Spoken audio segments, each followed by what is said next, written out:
What's going on, everybody? It is 8 o'clock on the East Coast here in the United States of America, and it's time for Proper Royals Live. And I got a great guest tonight. Will Moroz from Royal Canadian Reptiles is on the show.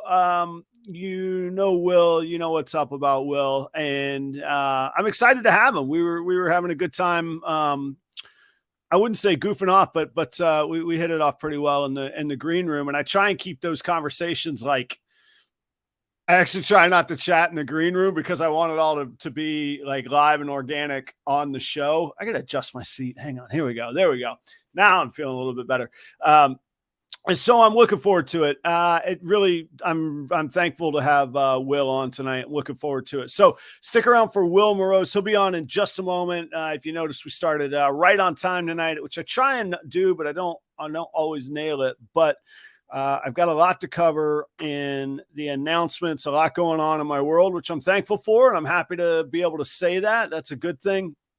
So let's get to it, and we'll catch up with Will here in just a moment. Next week, speaking of very, very cool guest, Steve Casino from Steve's Morphs will be on next week, fresh off the Orlando show. He and I are vending there this weekend, not together, but I just figured that was a nice segue. I just, piggyback off of Steve. Why not? Who better to piggyback off of, really?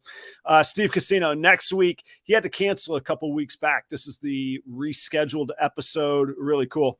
I got all the new hatchlings just shed maybe yesterday. I put up a reel today.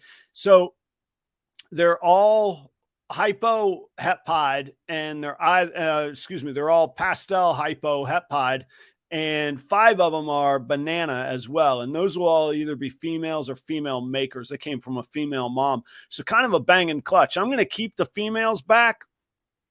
The pastel female I may let go, but the males, I've got 3 banana pastel hypo hepide males, and they just glow. Man, they're killer.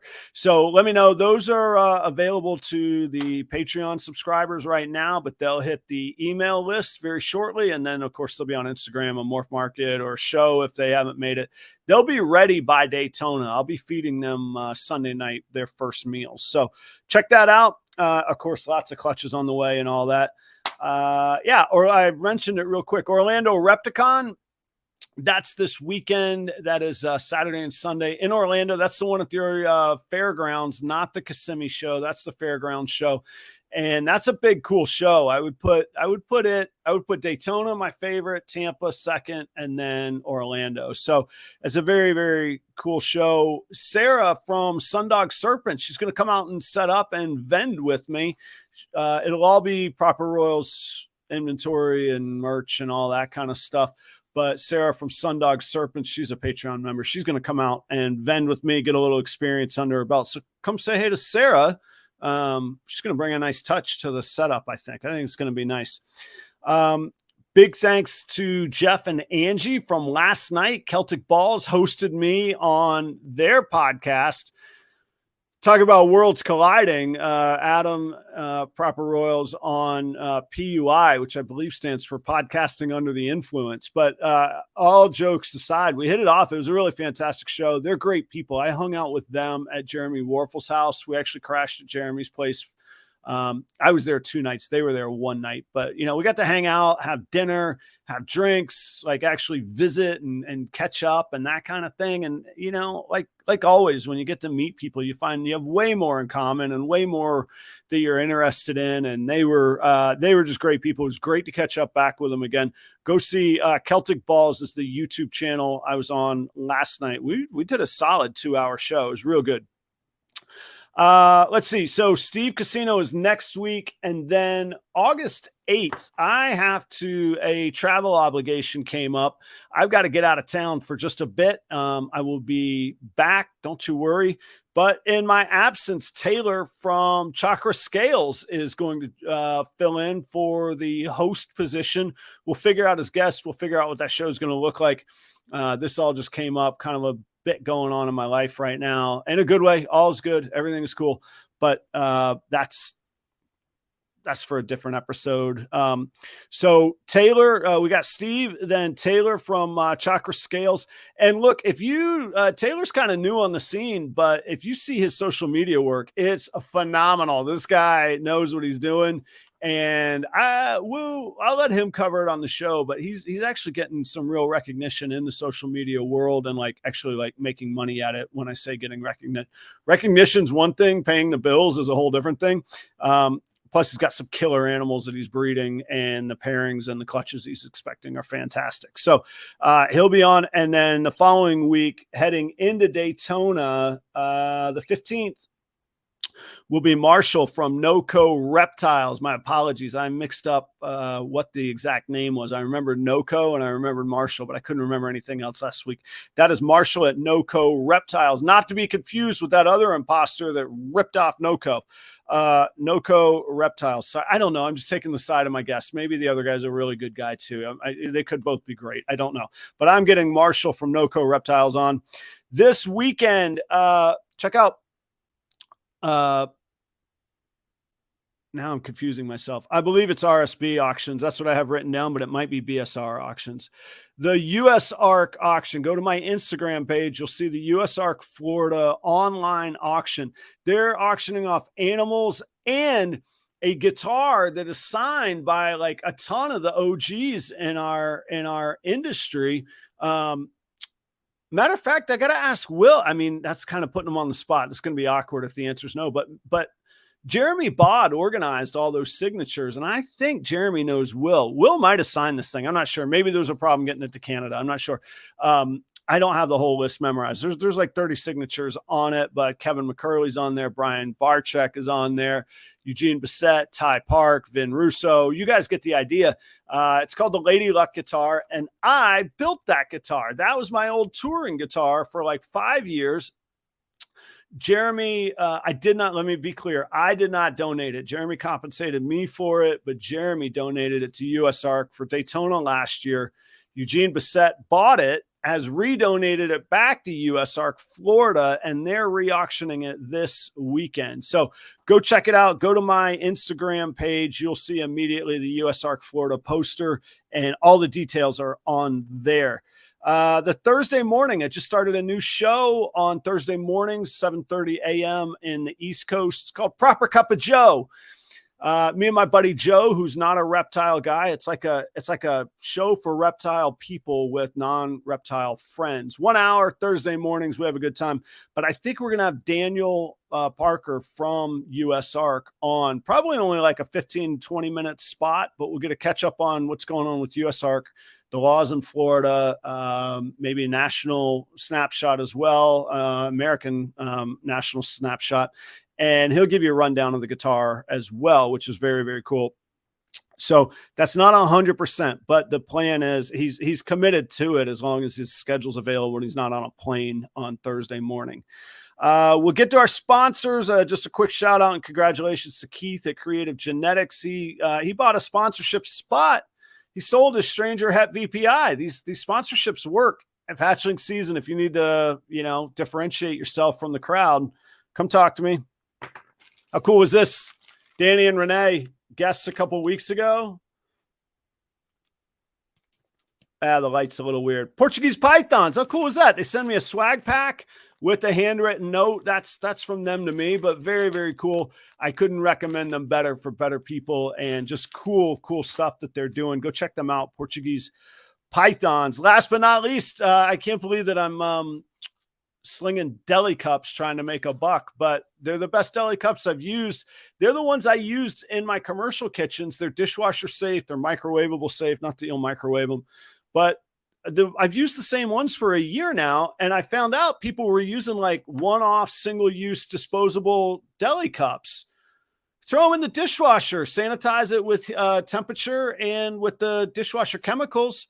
It's like, I'm telling you, it's the way to go. Check out my Instagram for details on the deli cups. I got 1,200 of them. They're in that's that box right there. See it? They'll be at the Orlando show. Look at you guys. 42 of you all come in here looking for Will. And I want to say thanks to everybody from Will's Patreon and community. I'm blown away by the community that he's established and that you guys have together. I got to get my chair right. I think my camera slid down or something. Anyway, thank you all. I see a lot of new names out there. I'm not great with all the shout outs. And the last thing you guys want to sit through is me rambling on for 42 names. So I'm grateful for every one of you being here. I hope if it's your first time and you enjoy it, you'll consider subscribing and sticking around to do this every Tuesday night at 8 p.m. And we have great guests, great hosts. We have an okay host. We have great guests like Will Moroz that come on every week, come and hang out. We get nerdy. We talk about ball pythons. None of the drama, none of the headache, all content, and no dead air. I promise you that.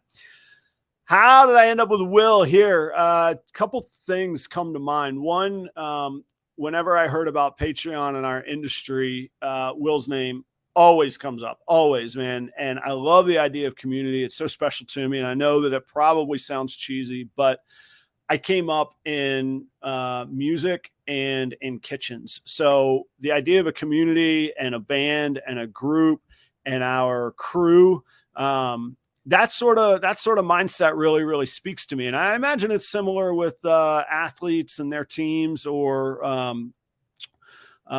firemen or first responders or law enforcement. I think that there's that camaraderie there, and it seems like Will has created that. So I've always been very, very intrigued and impressed by that. I think that's a good thing. Also, whenever I hear Will's name come up, like most people in our industry, there's a lot of good dudes, but usually it's like, that person's great.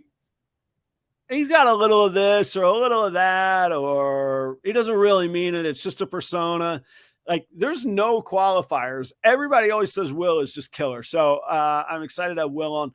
Last but not least, I had Herbert from HB Reptiles on, 6-8 weeks ago. And Herbert was, first off, a great guest, and I had a great time hanging out with him. And he said, you should have Will on. I said, of course I should have Will on, but I don't know how to get Will on. And he's like, I'm going to talk to Will. And it was really cool because things went a little silent for a moment. And then Herbert actually checked back. He was like, would you and Will work things out? And I was like, well, I don't want to pester the guy, but it doesn't, the trail went kind of cold. And he was like, hang on a second.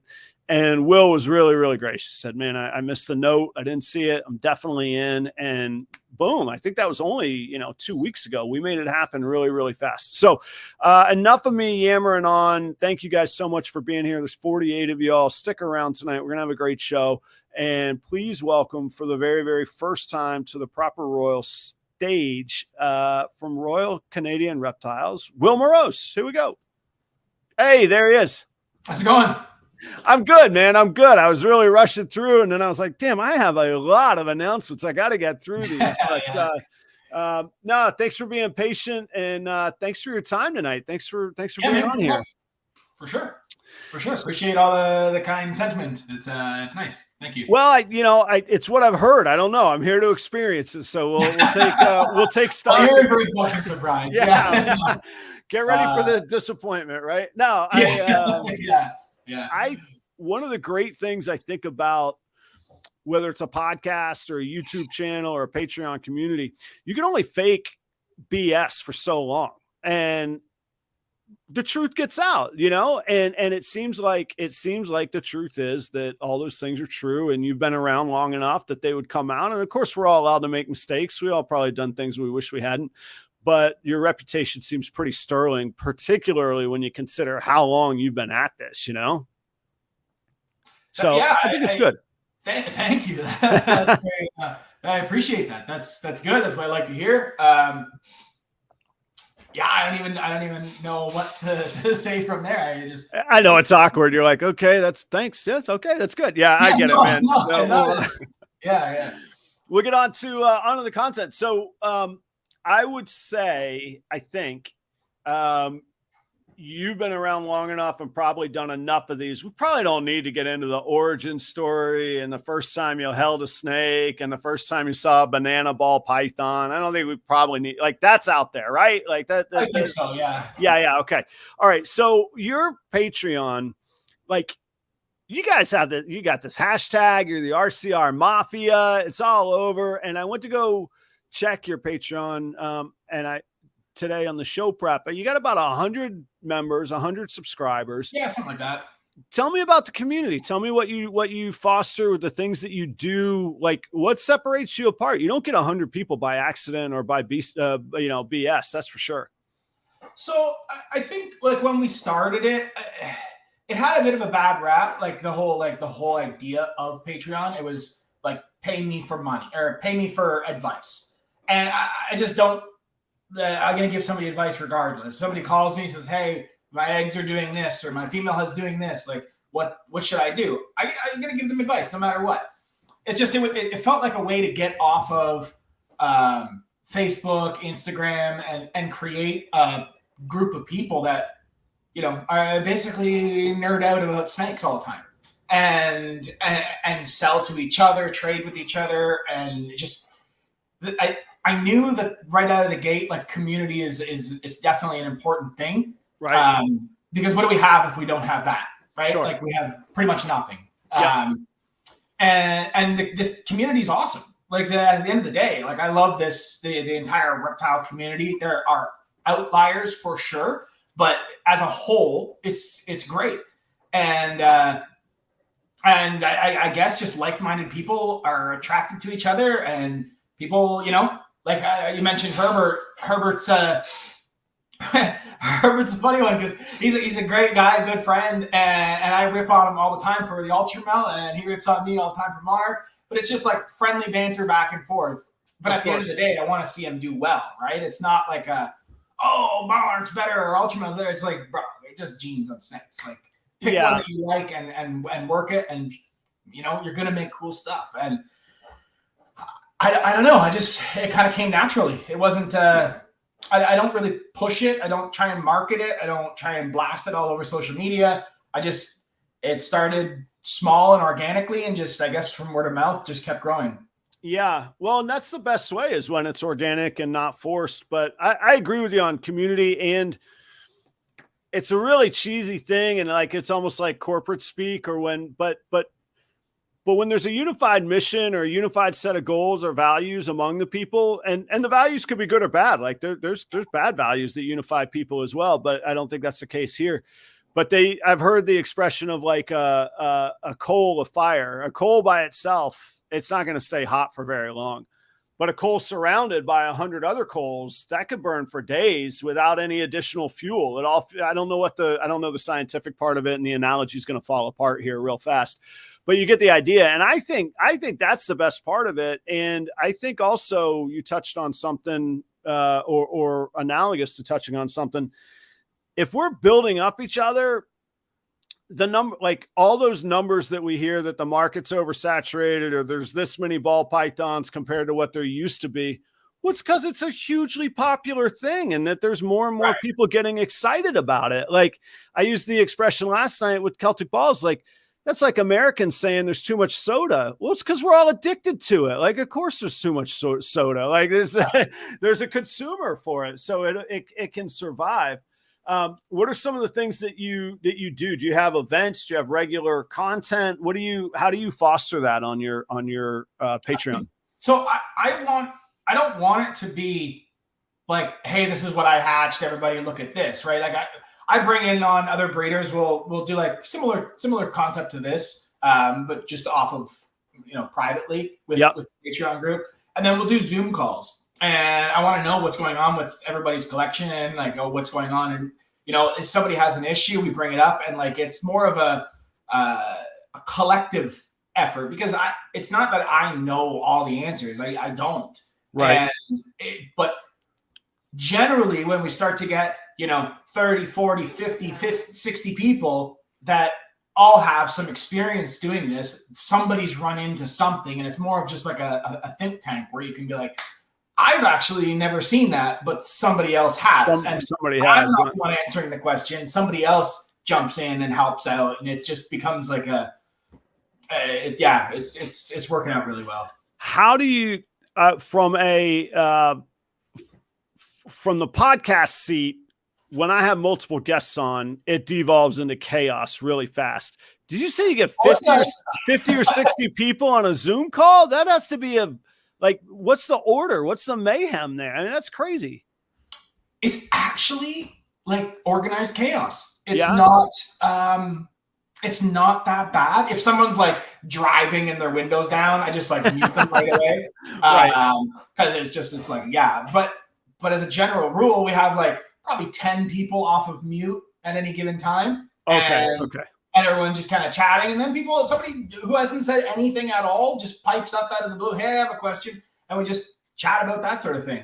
Gotcha. Okay. So they're not all unmuted at the same time.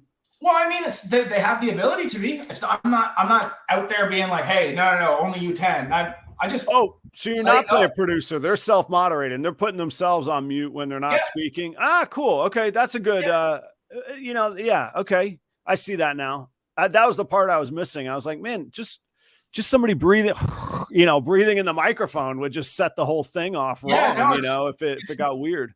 It's not bad at all. That's cool.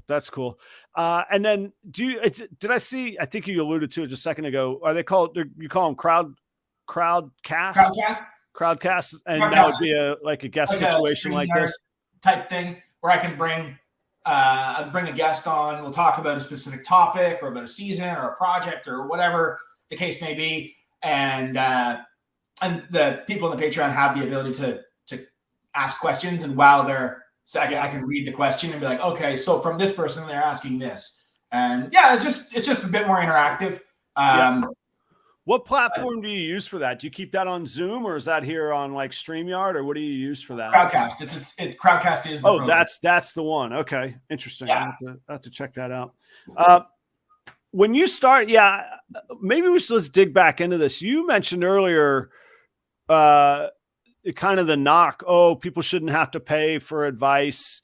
And I'll use me, not you, because I do have a Patreon and I don't think for a second that I'm the expert. I think that I can build and foster community. I think that I learn by surrounding myself with good people and smart people and insightful people and people like you are kind enough to come on the show and that kind of thing. So I think I have that skill to foster that. And I'm pretty good at business. Like I've always said, if I can run a restaurant on 6 and 7% margins and make a career out of it, then I'm pretty good with business.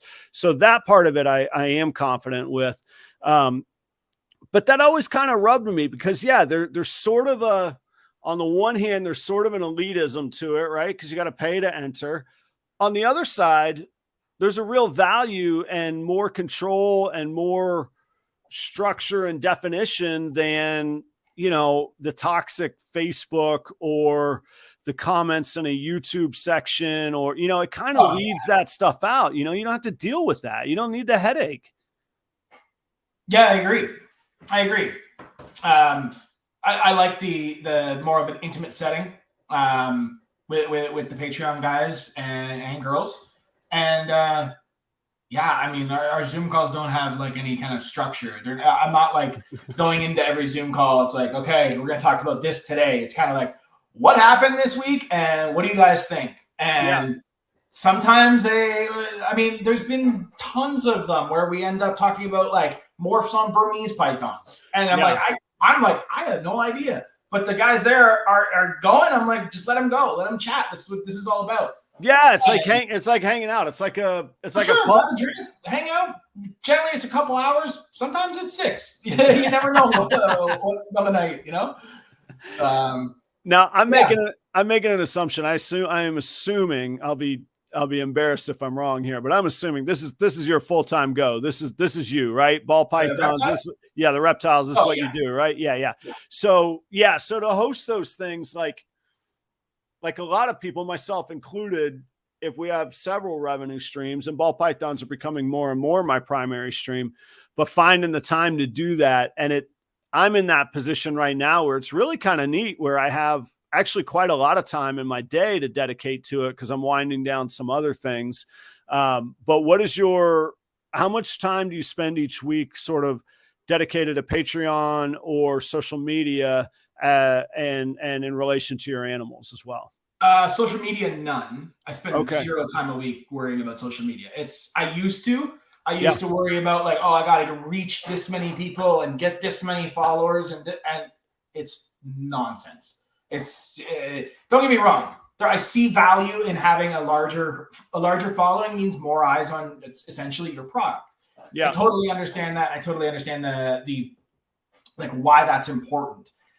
But I would much rather have 2,000 followers or 2,000 followers that are significantly like that are interested in what I'm actually doing, and not to knock the 12-year-old kid in India who's following along with RCR but has zero intention of ever buying anything and has zero. No problem, follow along. That's totally cool. But my focus is on those 2,000, not the 85,000. Like, there's no way I can service that many. I only hatch like 400 snakes a year. Right. So 90,000 people. What do I need that for? I don't. And I focus a couple hours out of the week to doing a Zoom call. Yeah. We're actually trying to change some things around with the way we do it. We're trying to get more into like daily content for everybody. Okay. The Discord is really the big one. That's where people come in and they have questions. We have it's set up like a forum, right? You have an entire thing on the side. Oh, this is I can't even think of an example. There's science stuff where people are talking about genetic testing and ID help sections and all, just the whole thing. Yeah. And then the snakes is that takes up the majority of the time. Of course. The snakes and the rodents for sure. That's the big time sink. Do you find the Discord, does it drive itself, so to speak? So like the content, the topics, is that driven by the users, or do you find you have to prompt that a lot? Driven for sure. It's not me driving it. Yeah. Like half the time I like open my phone in the morning. I say like, hey, what's up everybody? And then I'm like scrolling back from the day before. And I'm like, holy shit, I didn't even see you posted that clutch. And there's a whole conversation of them talking about that clutch and joking back and forth, and I miss stuff all the time in it. It's gotta be. It's significant. It's in fact, I drive 0% of the conversation essentially. I just let them. That's the beauty about it, right? I don't need to police it. I don't need to do any. Like, I just want everybody to just. Look, if I come in and somebody's being like an absolute dickhead, I'm gonna be like, dude, I'll message them privately, be like, look, don't do that. Yeah, here's your one time, and and then after that, it's over. It is what it is. Just let people be themselves. That's the whole thing. Exotic Station asked a question about me. We'll stick around. We'll get to that. I wrote it down. I got it. We're gonna keep on with Will here in a minute, but that's super cool when there's new people that come in and want to learn about me. We'll get to that, and we'll get to that when we talk about breeding and projects and whatnot. How long did it take? Did you have the Patreon first and then the Discord, or both at the same time? Was it part of the business model together? How did that evolve? Like when we activated the Patreon, we activated the Discord, because outside of like, if you just look at the Patreon app itself, it's not very engaging, to be honest. No, there's not a whole lot on it. It's just like I post a video and people can comment and like, or I post a thing and people can comment and like. That's pretty much all you get.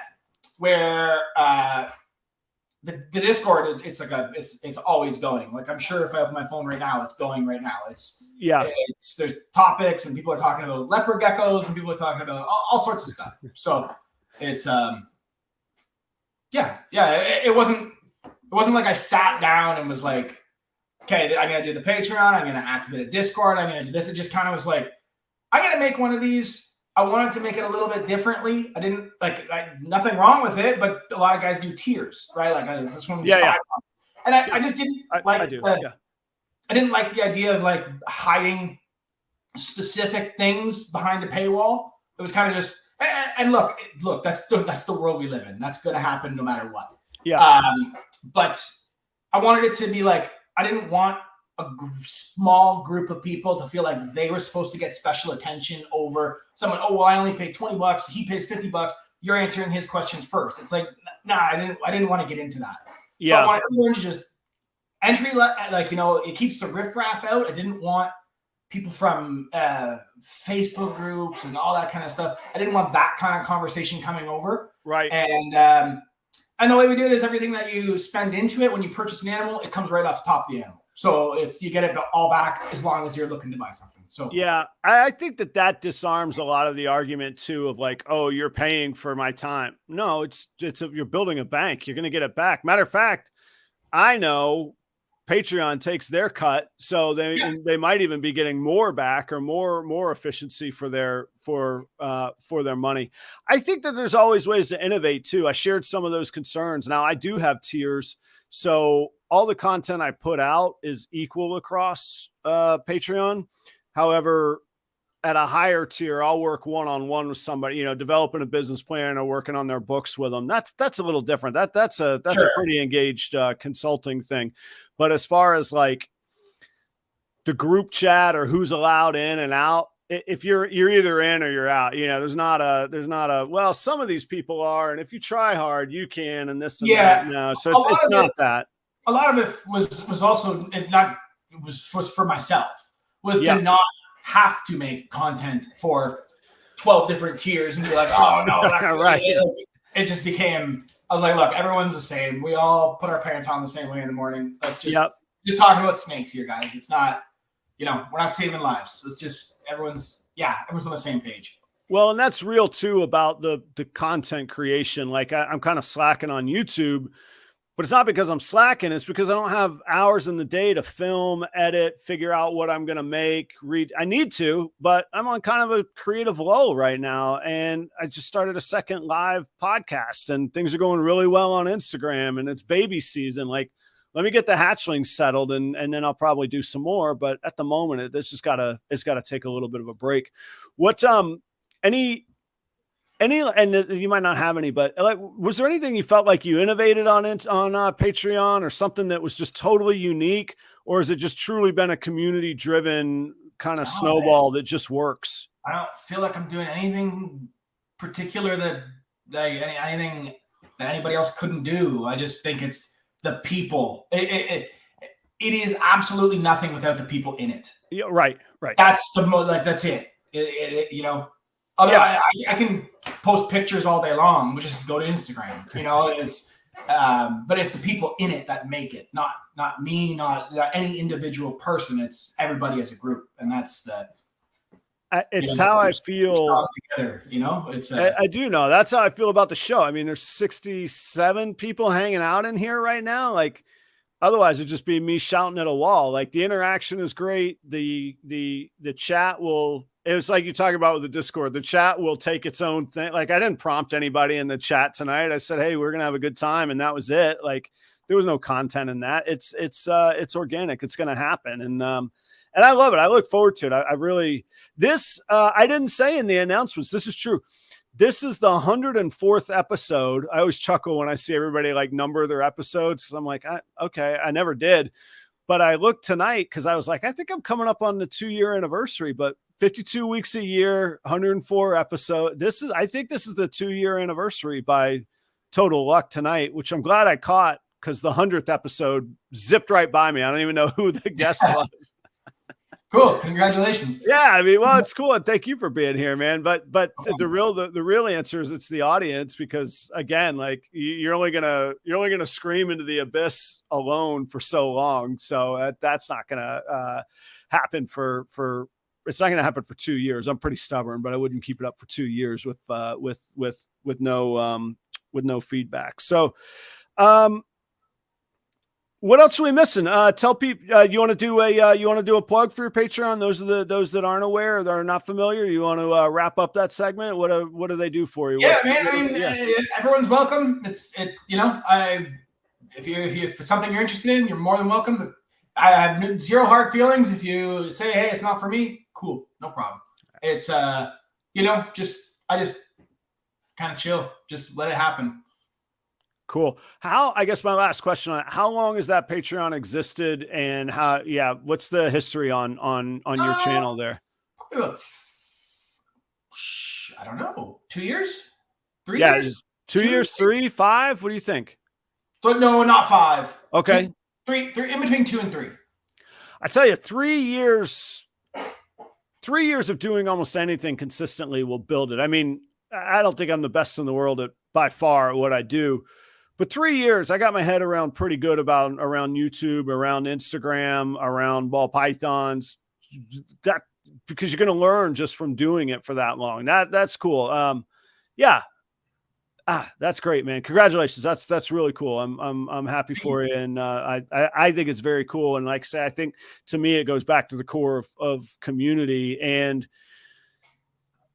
if anybody knocks it, like, you can't really get mad at the guy living the dream that a lot of us would have if we could write up what we would do for a living. I'd have a Patreon and I'd breed killer reptiles and I'd have a great time and have a successful life. Like, that's wonderful, man. I don't knock it one bit. That doesn't bother me not for a second, man. So that's let's see. The Royal Clutch says January 4th, 2021 is when it started. So heads up, do a little show prep for you. You're coming up on your 3rd anniversary here in about another 6 months. You can do it.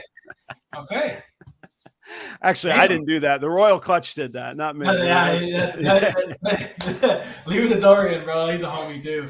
Oh, nice. Yeah, if you guys have just joined, I got to say thanks to everybody from Will's community showing up. Like, the stats are huge, and I know I don't always like to acknowledge it. I know there's heavy competition that has tried to invade my Tuesday night slot. And I say that tongue in cheek. We're good buddies. Well, we're cool. I don't know that we're good buddies, but we're very cool. And, as well. So, no problem. I'm just thankful that y'all are here. So thanks very much. Let's talk about Canada. I'm obviously in the United States. If people don't know, you're in Ontario. Yeah. Which I believe I learned in trivia, not in this show prep, but because I have some friends from your neck of the woods. Ontario is bigger than Texas. That's a excuse the language. That's a big ass place, man. Yeah. Yeah. It's huge. Yeah. It's like, when you drive if you're going to drive across the country, yeah, you drive for like, I want to say 18 hours to get out of Ontario. Yeah. Next state, province. Yeah. It's massive. The guy, I know several, and this is going to sound really hard and like a far stretch. I know several bands, music bands. I play music professionally, and I know some bands from your area. One based out of Kingston, one based, they say Montreal, but, and I'm going to screw up how to pronounce it. Is it Gananoque or Gananoque? How do you pronounce that? Okay, that's why I don't know how to pronounce it. Yeah, there's nothing in Florida pronounced that way. Gananoque, that's where he's based. The bass player is out of, I believe it's pronounced Gatineau, up by Ottawa. Gatineau in Ottawa, yep. So I was supposed to take the opening slot on the tour for these guys as a solo guitarist, and they're like, yeah, we're going all the way from Montreal to Vancouver and back. And I was like, that'll be cool. How long is that going to be in there? It's like 3-4 weeks. I was like, oh my God, what do we... And it was in October, and then the pandemic came, so that one didn't happen. But I tour with those guys out of, like I say, they say they're out of Montreal, but really they're from just east of Kingston area. I'll be on tour with them in September when they come to the States for the Southeast. So, but also I looked this sounds really crazy. Before I moved to Florida from North Carolina at the end of the pandemic, we looked very closely at moving to that area, the Thousand Islands area. In Canada. My mother is, she's passed, but she was born in Guelph, Ontario. Yep. So me and my son have our extended Canadian citizenship by the Canadian laws of citizenship, I guess, for lack of a better word. So we looked closely at like, maybe Ontario's where, but it's not easy to transfer a life and a business and finances across countries. It seems really easy and seems really friendly between Canada and the United States. And I'm sure it is relatively. It wasn't easy. It wasn't cheap. The economics are not the same. It wasn't going to work. No, and it's funny you mentioned that because I've been looking to doing the opposite. Okay. Bring the business down. I was going to ask. Yeah, we want to get into some of that on this international topic here. Go ahead, though. Yeah, I've looked at it, and it's definitely in the plan. Definitely something that we're really strongly considering. But it's not a walk in the park. It's not like, hey, we'll do it next month. It's like no. Plus, with the CITES, and it would be a move and a half, but it would be fun. It would be somewhere a little bit more temperate, you know? Yeah. Yeah. For those people that don't know, CITES, CITES, tell us about CITES and how that affects you. So ball pythons. Actually, I have some paperwork right here for it. CITES paperwork. Yeah. So CITES is the Convention International Trade of Exotic Species. Nice. And I think that's your acronym. I'm pretty sure that's what it is. No, you nailed it. Like, you're like, oh, I have the paperwork right here. We didn't rehearse this, guys. I didn't send notes to Will or anything. This is real. So CITES is basically a group of countries that have said we all agree that, you know, it's to stop people from poaching rhino horns and elephant tusks and all that kind of thing. But there are certain animals that fall under it. There's two categories: CITES 1 and CITES 2. If you are CITES 1, it is like rhino iguanas. I believe all the Abronia stuff now is CITES 1. Certain monitor species, mostly Australian stuff. Most of that stuff is CITES 1. CITES 1 stuff is like, doesn't matter the experience level I have, the money I have, it doesn't matter. I'm not a zoo. I'm not a research facility. I'm not any of that. I'm not getting a CITES 1 animal. Yeah. Period. I'm sure there are exceptions, but for the general public, that's the consent. That's the way it works. CITES 2 is all your stuff that they pretty much a lot of the stuff that we work with. Ball pythons, your boa constrictors, your green tree pythons, your emerald basins. What else is CITES 2? Shit, lots of stuff. Like the majority of the pet stuff. Most of the colubrids, not so much. So like your hogs, corns. Okay. You know, a lot of the geckos are not. They're no CITES whatsoever. No challenge. Okay. Yeah. So anyways, basically, I have to send paperwork. If I want to ship to the United States, I have to send paperwork to our federal government, which is Environment Canada, and that's their CITES office. And I have a relationship with them now. They know what I do. I bet. Yeah, because you do some volume. Yeah. And I apply and I say I'd like to ship 50 ball pythons hatched between this date and that date. 20 males, 20 females, and then I sometimes put in 5 unsexed so that if something comes available, I have room for a male or a female to add in there. Smart. Okay. And then they approve the paperwork, and the paperwork comes back. When I have to ship to the States, I package all the animals up. I drive to Toronto, to the Pearson International, and I go and I submit my CITES paperwork to the customs office. They stamp it, they take a copy, and it travels with the box always to the final destination. And that's how I ship animals to the States. Holy cow. So how often do you do that? Probably 3. I would say 3 a year. Total, probably 10 to 12 a year. 3 or 4 big ones to the States. Yeah. And then I'll have stuff going to Germany, Japan, Korea, and I ship directly to them as well. Wow. Okay. So let's just talk about the States for a second, because not because I'm selfish, but because I think it's probably simpler. I think it's probably a different conversation, like transcontinental versus international. So how does it work? So I'm one of your Patreon members. I'm not. I'm hypothetically. I should be. Maybe I will be. But say I'm one of your Patreon members, and I see one of your puzzles. It's come up for sale, and you and I agree on a price and a deal. Do you then say, okay, you're in the shipment, but that's not coming until X date when it makes sense to logistically do this? Yeah. If you buy a steak from me in November, you're probably not going to get it until April earliest, or earliest April, likely May, because I can't ship in the cold. Right. What are you going to do anyway? Yeah. Cold. It's, we're talking, not always. It's not that bad. Like, yeah, I make it sound worse than it is because I hate the cold.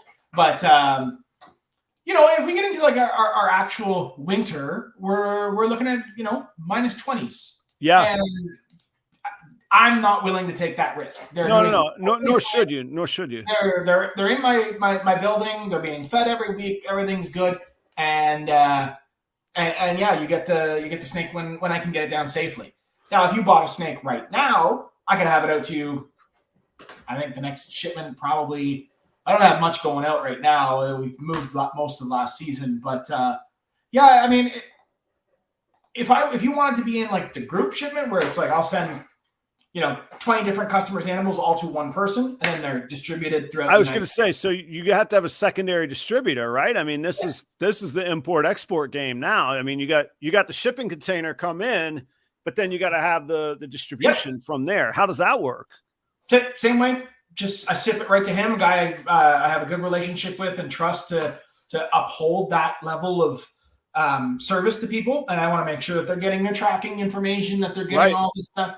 And yeah, it's worked out pretty well. I've had zero issues, obviously, knock on wood, but I haven't had a single in international shipping. I've not had a single dead on arrival. I've not had a single any issue whatsoever. Right. I mean, there's been FedEx delays, but that doesn't matter whether I'm in Buffalo or Toronto. No, it's not going to make a difference. Yeah, FedEx, not me.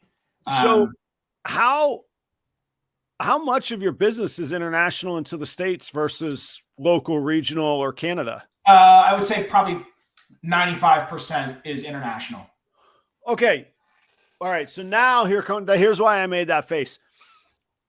That's everything you described is challenging, or for lack of a better word, a pain in the ass. How did you see it through? I mean, so you got to ship, you got to take the time to do all of that. You got to find the customers. The customers got to believe in you to say, yeah, all right, I'll wait till the next shipment, when a lot of the people I'm talking to are like, hey, have you shipped it yet? And I'm like, dude, yeah, it's been 2 days. The temperature's a little bit hot. We're going to bring it down and then we'll ship it, kind of thing. That seems like a really steep build for your business. Did that 95% evolve recently, or has that sort of always been the business? I would say I started pushing towards that 95% rather than the other way. Yeah. I did in Canada, and it is what it is. Our dollar is not nearly as strong as the United States. Sure. And I buy all animals in US dollars. So when I have to buy animals, I have to spend US dollars to get them. And then when I bring them up here, everybody wants them in Canadian dollars. So you take them like an instant 30% haircut on the value of the animal. Then this isn't painting. I'm painting Canadians with a broad brush here. This isn't all everybody. But I've ran into it a bunch, and it made me say, why bother? And it sucks. I'm fine with the way things are going now. It's actually, honestly, it's a lot easier because I only have to pack snakes up and worry about a shipment once every 3 months instead of. Now, it does mean having a lot more animals on hand all the time. Like I have the whole season here, but I like doing this. So I like growing stuff up. I like seeing how stuff's coloring up. I'm sending people pictures of their snake, and I enjoy doing that. But yeah, they're basically, the population in Canada is like, somebody just said there's more people that live in the state of California than all of Canada. So per square foot, like everyone's got. Sure, but there's still a lot of them. I mean, that's still a lot of that. I mean, because I would argue also, do you think there's more ball python breeders in Canada or in California? I bet Californian ball python breeders give Canada landslide. California. Yeah. So per capita, you're still in good company there of breeder to buyer ratio kind of thing. Yeah, I would say you are. If I were playing devil's advocate, you've clearly experienced this far more than I have. The majority, I shouldn't say the majority, because it's not fair to the guys who are doing really well and like pushing projects forward. So take this. It's not necessarily like all fact, but the majority of the market in Canada is more pet trade type stuff. So you would do well. And I know lots of guys who do all their business in Canada and have never shipped a snake to the States. Right. And they're doing totally fine and are super happy with the way things are. But I just knew right from the get-go, I wanted to play on an international level. When you ship a whole box of snakes, what does that cost for shipping one? It's the same price. There's your answer. There's the golden nugget I was looking for. Okay, all right. That now I still have to pay for the shipping all the way out, right? They go to one spot, then they go out to everybody.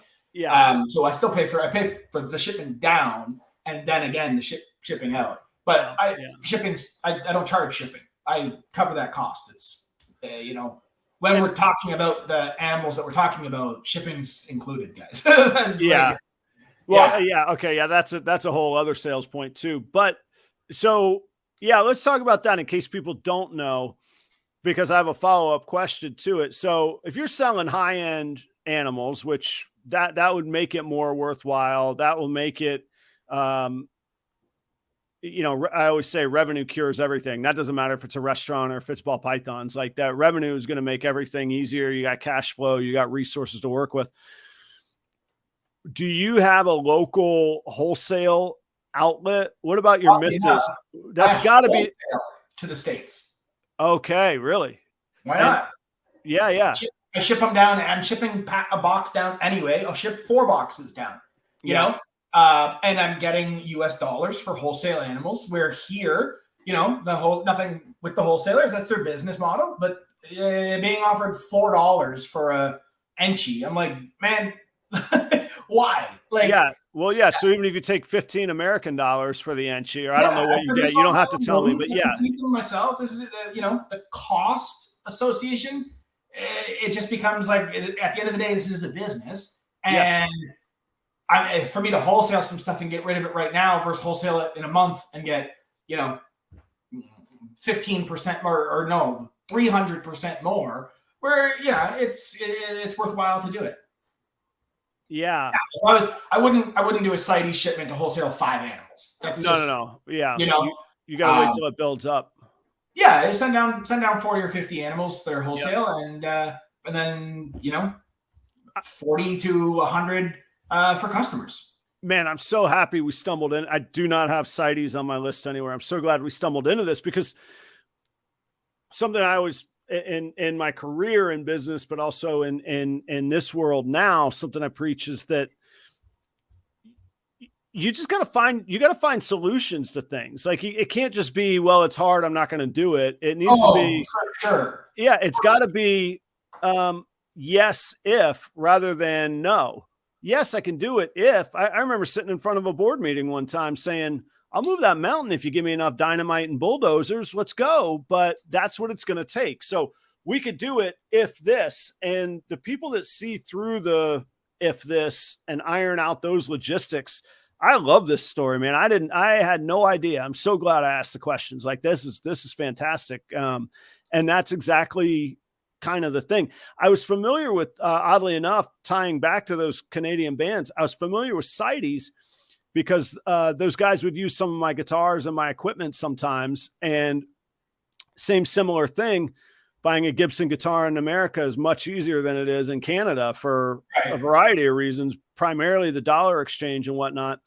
But Gibsons use a type of wood on the neck, the fretboards, that is protected by CITES. And I found out when I tried to ship instruments up there that I needed CITES paperwork to get a Gibson electric guitar into Canada. I have to have CITES paperwork for those guys to tour with. So really interesting. A couple questions from the audience. I'm losing a little bit in context in the math here.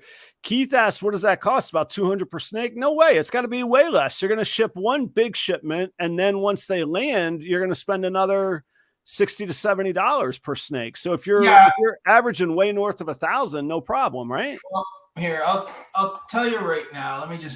I'll pull up.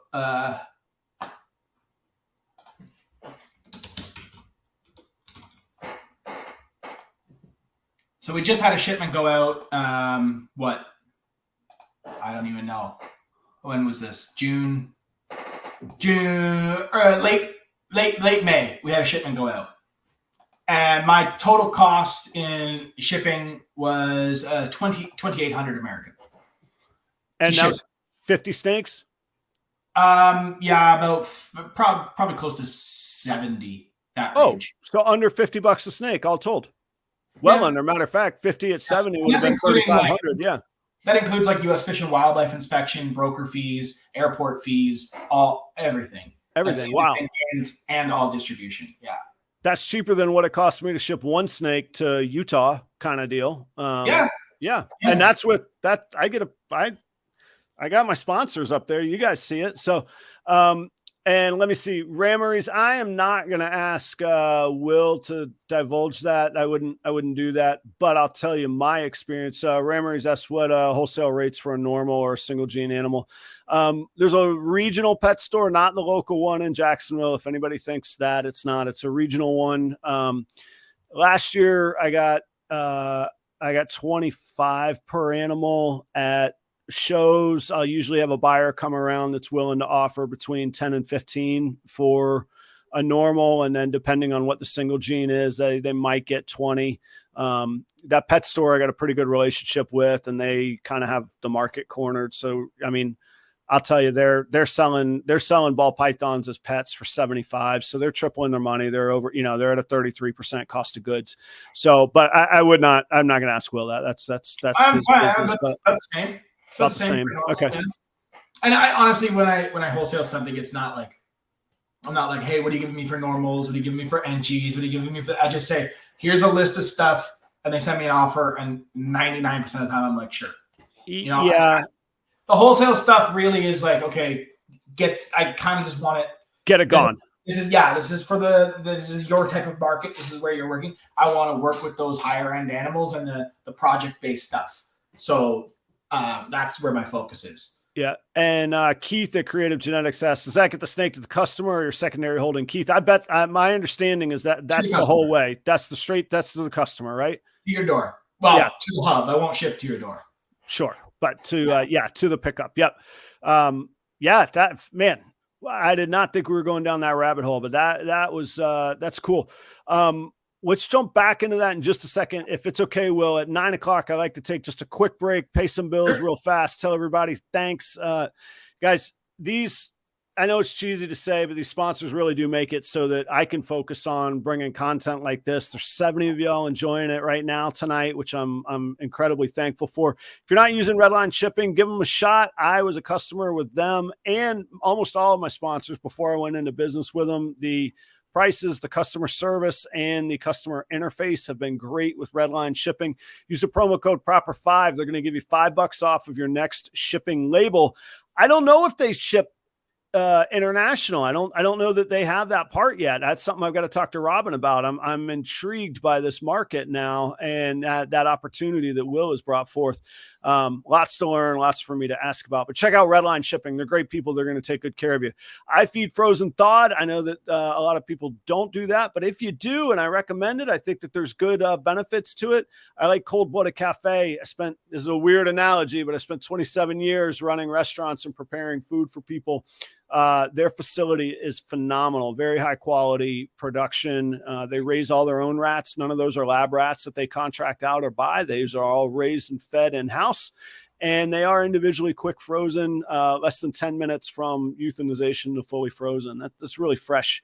So sorry for the gory details, but Cold Blooded Cafe is absolutely my favorite, and I support them and they support me. Go check them out. Use the promo code PROPER10. They're going to give you 10% off of your whole order, and that adds up to some pretty good change on a full order.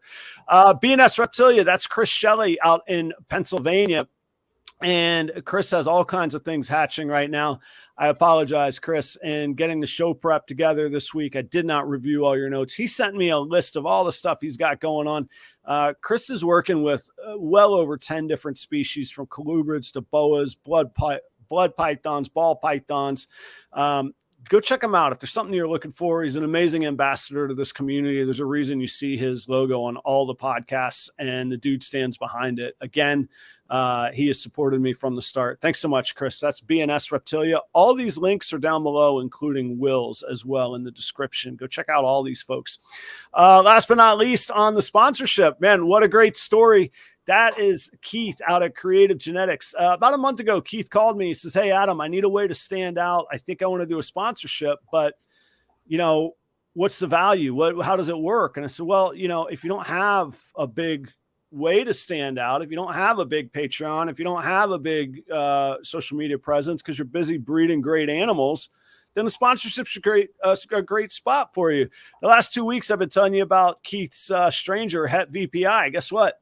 That female stranger Het VPI is gone. These sponsorships work. So Keith does have others from that clutch available. He's working with Axanthic, with Pieds, with Clowns. He's working with jeans like Stranger for sure.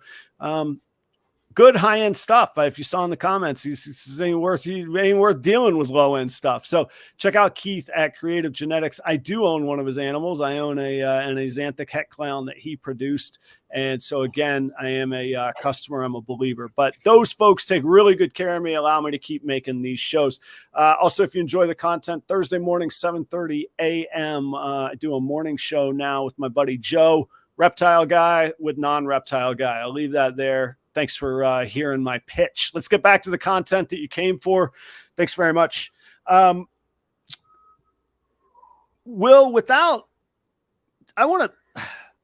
here's what I don't get. Where am I missing? And tie all these business models together.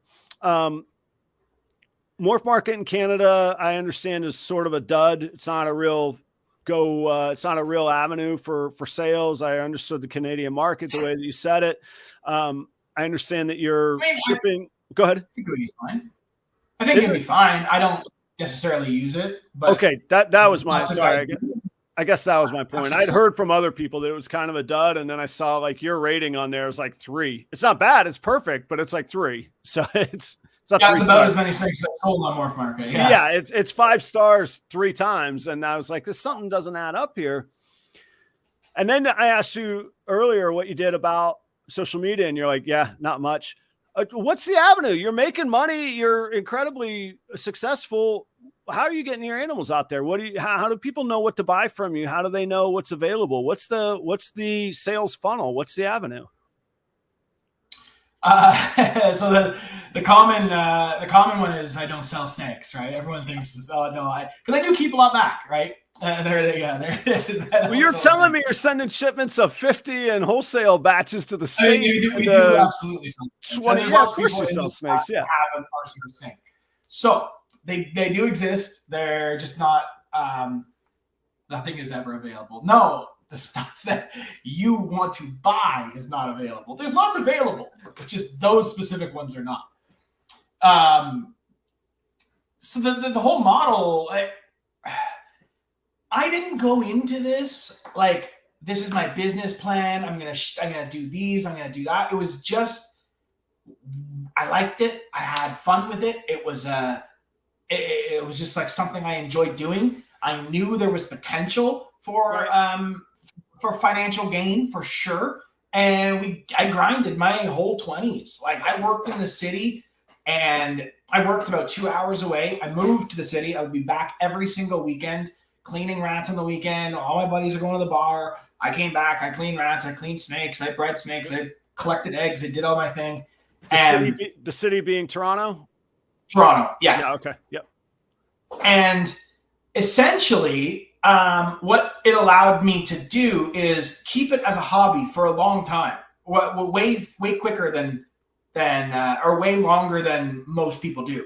And basically what I did was every dime that we got from snake sales went back into the collection. Yeah. I didn't go on a vacation with snake money. I had my own job. That was my money for bills and going on vacation and buying a car and getting new shoes and all that sort of thing. The snakes kept buying snakes. And I did my best to pick up stuff that I did my best to pick up stuff that I really liked working with and was a little bit off the beaten path. You know, I didn't try and go down, nothing wrong with it. I mean, they're spectacular looking animals, but I have always had an interest in stuff that's just a bit different. I don't, when I see the market going like, hey, everybody's going triple recessive, I'm sort of like, what's over there? Like that's just the way I think. I do it with everything. And so there wasn't really a business plan necessarily. Like this is how we're going to structure things. Mark Mandic has said it a few times. Don't go into business, grow into business. Sure. And I like that. And it has that's essentially what we've done. And But again, people are buying these snakes. How do they find out what to buy? What's? I think there's enough word of mouth out there. I mean, we still do have. I still do post stuff on Instagram and Patreon, and I feel like I go to quite a few shows. I go and I like meet a bunch of people, and I guess YouTube, although I haven't posted a video on it in like months, that's all changing. That's going to be coming back. But I wanted to do a big revamp on the channel and just do things a bit differently. Yeah. And yeah, I mean, people reach out to me all the time. People have my number. People message me on Facebook. All the Patreon guys, they all know exactly what I'm making. And for probably the last 2 years, I would say Patreon's probably taken at least 50%. I was just about to ask, what's the distribution through Patreon versus non? And actually, at least 50% and 100%, not 100%, but like 99% of the good stuff. And I was going to say, what is that of the non-wholesale, or does that include the wholesale number as well? No, none of those guys are getting wholesale at all. No, I know that, but I'm saying 50% of the non-wholesale or 50% of the whole thing, including wholesale, goes to Patreon. Oh, no. When I look at the season, I don't even look at the. You don't take it. Yeah, exactly. Right. That's just.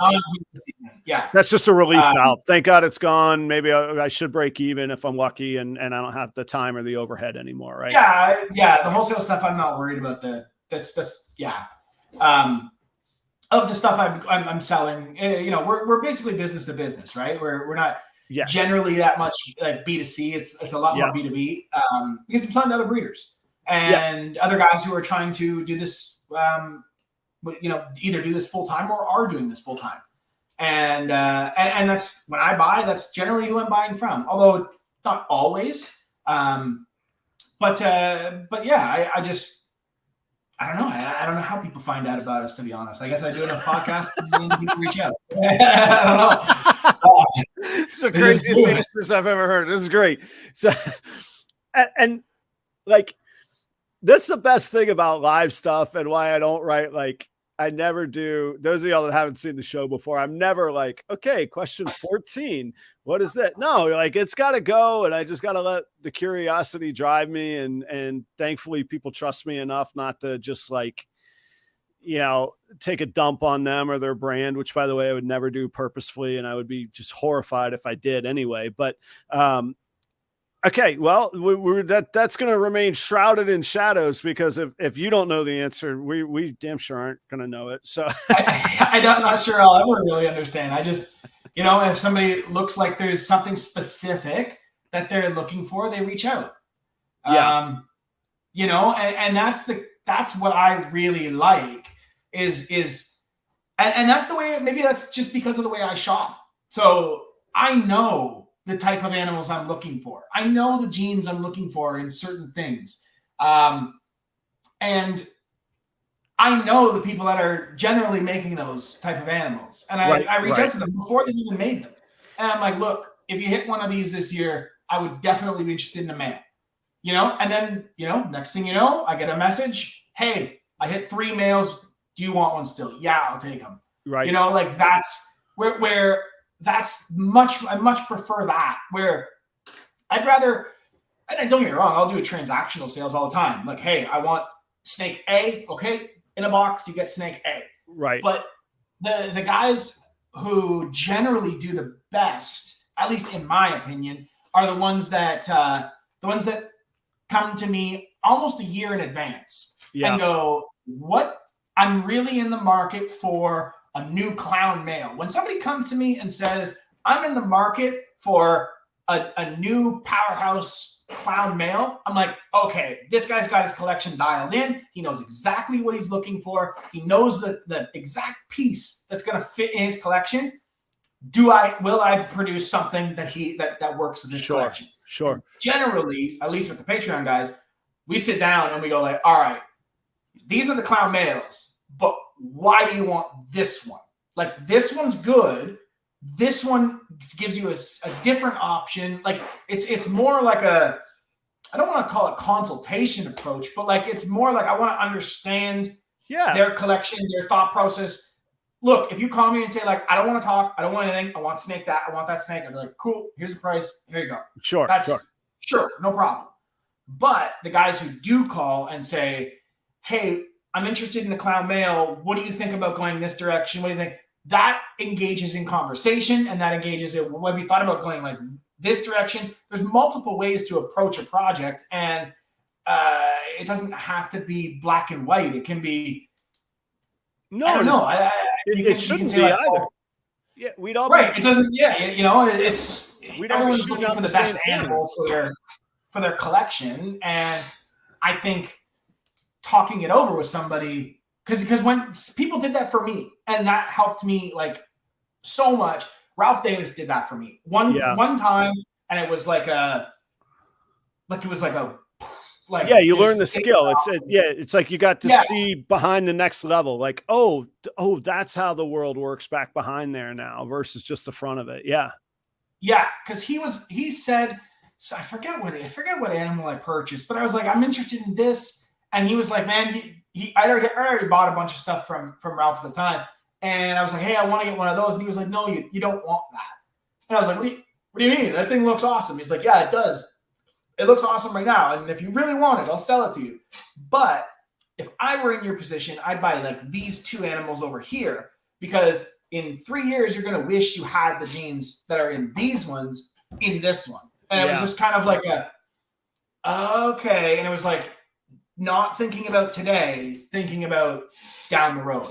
Yeah. And with ball pythons, we only have down the road. We can't, like, if you're trying to produce for right now, I shouldn't say that it doesn't work. It does. I mean, lots of people do it, but it's just not my kind of style. I like it has to at least be part of the equation, if not most of the equation, because like you say, of the time, like everything in ball pythons down the road, but everything in ball pythons also is years down the road. Like, you can adapt, but you can't go back and change it. So, you know, you can, you can adjust. I will always kick the can down the road. Always. Yeah. Like, I'd rather, you know, and I've talked about this with a lot of people before. When I produce a clutch, I don't ever do clutches strictly for monetary gain. No. Every single clutch. I won't take an Enchi clown and breed it to a fire clown and say like, okay, I know I'm going to sell everything in this clutch no matter what. I always want, when I pair two snakes together, I'm always looking for something for me. Something new, that I can keep to introduce into the collection and further the project or whatever. Now, it may be super specific. It may be like I am looking for a Wookiee Cypress Hurricane 100% het clown, and it has to be a female. And if I don't hit that snake, those clutches for sale. Sure. Those happen. But I'm looking for that snake. You're aiming for something. Yeah. And every time. I think Jeremy Bod's one of your buddies, but I think he's a Patreon supporter as well. But yeah, he always says if you don't, it's real cheesy, but you know, if you don't care, don't pair. Like that's you know, it's got to be something that can help you and that you're passionate about. But that's going to trickle down into sales too. It's like that's like selling at a show too. When you're confident and passionate, it's way, way easier to sell than when you're desperate. You know, I made these, I got to move them. I got to pay. It's like a stench of like desperation on you. You know, it sucks. I echo Keith's sentiment there. You know, you might not want to call it a consultation, but I would call it concierge service. Other companies would call it white glove level service, where that is a very high level of service, and to care enough and be interested enough to want to get into the minds of people rather than just, give me the money. Thanks. See ya. So that, you know, so that your bottom line gets better. There's nothing worse than a disappointed customer. And like, I know that's really easy to say, but even if that customer is thrilled in the moment to give you that money, if a year later they're not thrilled about it, they're not going to forget that they spent that money on you. They're not going to forget that they felt taken advantage because you took their money. Like, that's good stuff, I think. I mean, it's, you know, you will definitely run into those situations. You will definitely run into issues where people are not not super happy with their purchase. And a lot of the time, well, right now, the issue is, and I haven't run into it, but I know people who have sold an animal for market value 8 months ago, and 8 months later, similar animals are available for sale for, 30% less, 40% less. Of course, yes.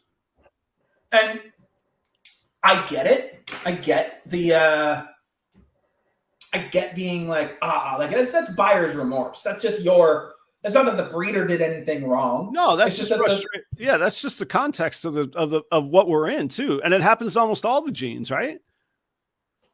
And it happens all the damn time and everything else. Yeah. I bought a brand new TV like 3 years ago, and like 6 months later, it was like $2,000 less than I paid for it. That's right. Yeah. Like, come on. Right. So it happens across the board. But yeah, I mean, I don't know. I kind of lost my train of thought there. I don't know where I was going with that. That's okay. Has anybody ever come back on you and been like, "Hey, you should settle up the negative amount or the loss"? Yeah. Okay. Good. I was going to say, because that's ridiculous. They don't understand the world they're in. If that was the well, that would be my response. I guess I should ask for more context if that were the response. But all right, let's switch to the to the sort of the final segment. We got a little bit of time, and the show is flown by. Like, I could do this a lot, but you said when everybody's making triple recessives, you're looking over here for something else. What do you see over here? I mean, that's right now in the industry. What do you see over here?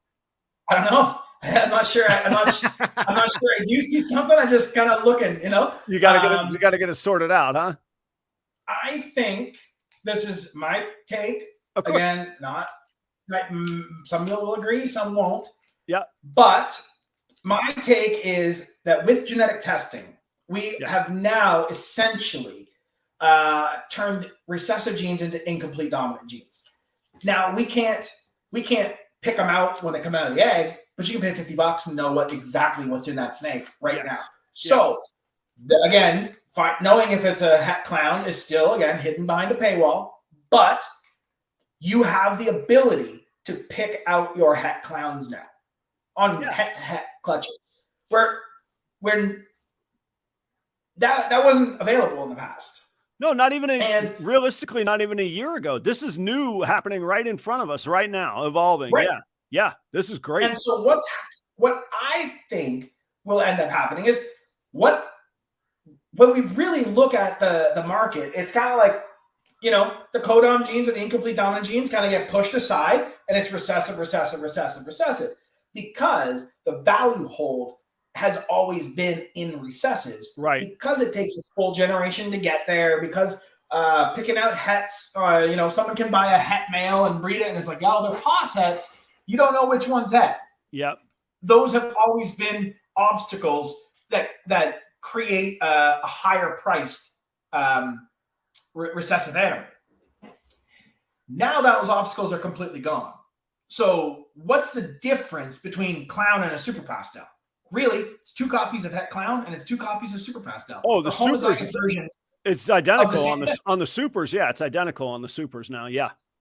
So the way I've been looking at is how many recessive genes we really have to work with? 15? Right. 5 lines of Xanthic, 3 lines of hypo. Like how many? Maybe 15 recessive genes. Sure. But if we look on the incomplete dominant side, probably 50, 60, 70, probably more. Or more, or north of that, Right. So what if we start treating incomplete dominant genes like recessives? Instead of saying like, okay, DG and DG clown, right? DG clown is your project, and then people are saying, okay, that's a spot nose DG clown or a spot nose red stripe DG clown. What if we started going like, okay, the new project is Super Orange Dream, Super Hurricane, and now we go Super Orange Dream, Super Hurricane, spot nose, Super OD, Super Hurricane, spot nose, red stripe, and you start to layer on top of those, just like we're doing with double recessives. Because I have a funny feeling that if you go the incomplete dominant route, you're going to get into some projects that look absolutely insane. Like, there's no way that you go down the road of Super Hurricane, Super Wookie, Cypress, Spot Nose, White Lace, Orange Dream, Mandarin. Like, there's just no way you start to make stuff that doesn't look good. It's just right. Oh yeah. super asphalt. Like, and so you can start to treat these incomplete dominants the exact same way that we're treating recessives. It'll take the market a little bit longer to catch on to what's happening. But I have a funny, and again, I'm not saying I'm bailing on all my recessive projects. I'm not. But my focus isn't recessive everything. Yeah. This season, it'll feel that way. But there's a lot of stuff being made that's making me go like, oh, wait a second. You know? And you can start to go down these really, really cool projects and then add a single recessive. Add a just one copy of Hypo. We go into White Lace Super Hurricane, and then all we're gonna do is just put one stack of Hypo on there. And the ability to create new stuff is going to be through the roof with it, because there's so many combos we have. Like, how many double supers have we really done? Yeah, like, well, really done. Yeah, not that many when we're talking about 70 different incomplete noms. No, and the math on it is actually enormous. I used to, I wouldn't say joke. I used to rib people like, it's cool to make a world's first because you feel like, hey, that's a cool title, or that's a cool, I'm the one. It feels cool. If you do the math of essentially across the board 200 genes by a graph of 200 different other possibilities, the math is called a factorial. If you do 200 factorial, like even Google gets broke. It's like, that's infinity. Like there's more combinations than people have ever been on this earth. Like we can there's way more. We can all have world's firsts and be totally unique and still not exhaust the possibilities. Now, of those, 8 quadrillion are solid black or solid white. So, yeah, that's where the exception comes. So, are you going to champion the charge to call something like, I'm giving you a hard time. The answer is no, but just for the sake of fun, to call something like DG Clown Het OD. I mean, yeah, right. Like it's right. It's technically right. It's it would be, yeah.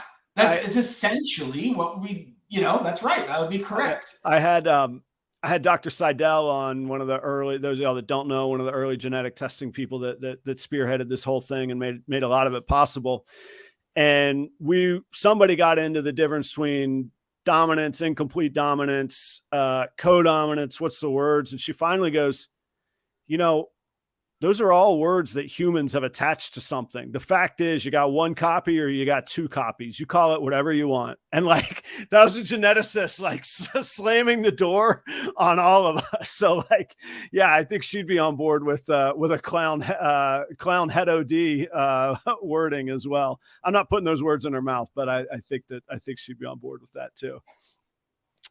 I think there's a massive, massive hole in the market for that type of stuff.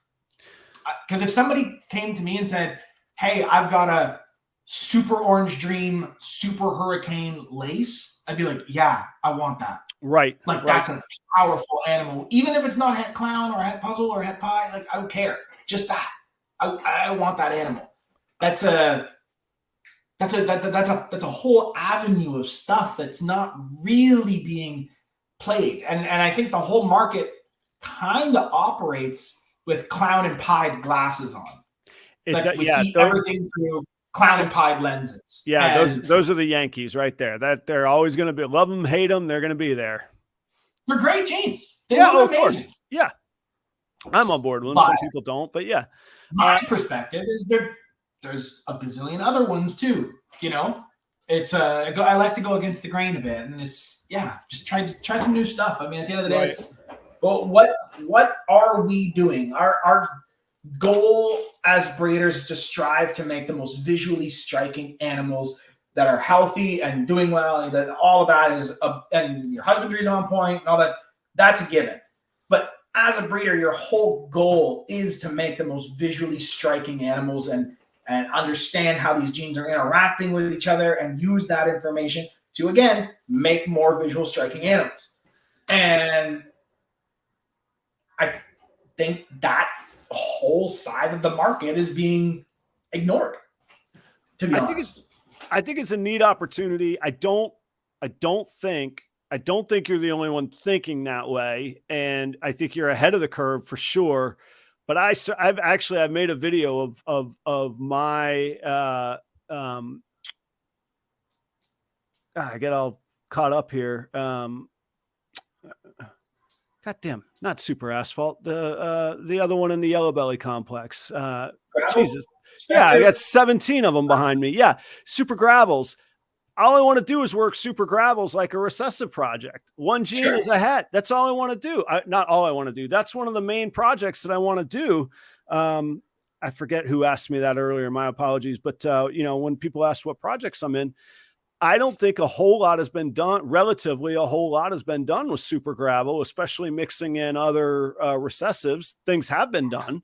But to your point of layering on Enchi into Super Gravel in the form of a clown or in the form of an Ultramel, or hopefully preserving the pattern, I think part of the problem with Super Gravel is that it washes out over time. So maybe Hypo can help cure that, putting that in the mix of it. And I love it. I love the thought of it. And I think that, well, you've been around long enough. The industry is going to evolve, and it's going to take thinking outside of the box because of exactly what you said. If you say stagnant, every gene is on a downward trajectory. Unfortunately, that's the way it is. Supply is going to go up, demand's going to go down, and there's going to be something new and shiny that replaces it. So I think that is that's part of it. Will, I promised you I'd aim for between 60 and 90 minutes, and we're at 87 minutes tonight, man. Where do you do anything? Do you do any public appearances? You out vending at all, or where's the best place for people to catch up with you? Your Patreon and Instagram? Yeah, Patreon, Instagram. Shoot me a message. Shoot me an email. I do go to shows. I don't vend them. But yeah. Just shoot me a message. Just cool. Chat with snakes. Chat about snakes. All right. Your link is down below. Thank you for using a simple link like LinkTree that will take you everywhere else in your world. I just have to put one link instead of 15. It's down below. Yeah, it's great. It's down below in the description. Will, I couldn't be more thankful. I got a bazillion other things we could cover, but maybe we'll save it for another round sometime down the line and in the future. I hope our paths cross in person one day. That'd be great. And my sure. best doing Daytona. I'll be at Daytona. Yeah. You going to be there? Yep. Cool. Well, swing by the booth, man. I'd love to take a picture, and you can give me opinions. It'd be great. Sure. Yeah, let's do it, man. Cool. Thank you so much. Thanks so much. Thanks to the audience. Thanks for all the new faces. I hope you stick around. I hope you come back. Steve Casino next week from Steve's Morphs. And Will, thank you, man. I'll get you out of here on that, brother. Thank you. Cheers, man. I'm behind. I gotta click the music. Here we go. I'll get you out of here on this. Thanks so much, man. I'll see you, Will. Stick around for just a second. Cheers,